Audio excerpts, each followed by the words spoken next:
8 p.m. tonight was supposed to be the deadline that changed everything. It did, and the market saw it coming before anyone else did. So here's what happened today. Trump gave Iran until 8 p.m. Eastern to reopen the Strait of Hormuz, or he destroys power plants and bridges. Iran halted direct negotiations with the US ahead of the deadline, and then Pakistan stepped in.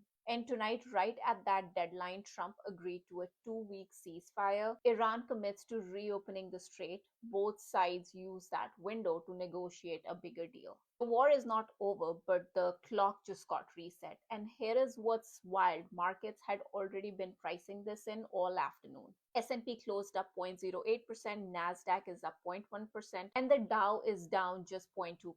Oil pulled back to around $112 after spiking over $114 earlier. The market read this right before the announcement even came. Here is your full board from today.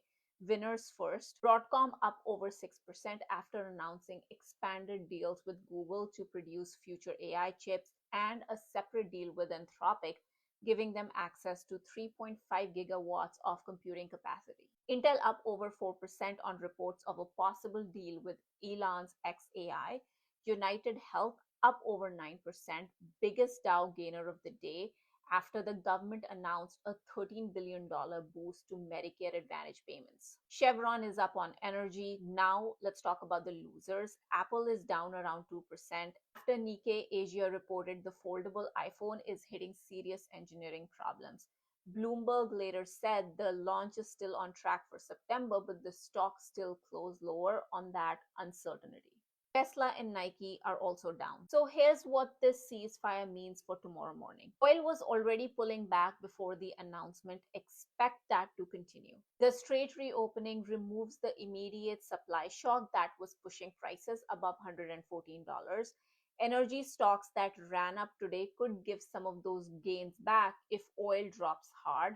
Futures are likely opening green tonight. The worst case scenario is off the table, at least for now. And that last part matters. This is a 2 week window, not a resolution. If negotiations stall, markets will reprice that fast. So watch oil, watch energy. Tomorrow's open is going to tell you exactly how seriously the market takes this deal. Follow for tomorrow's breakdown because markets are going to open very differently tomorrow morning.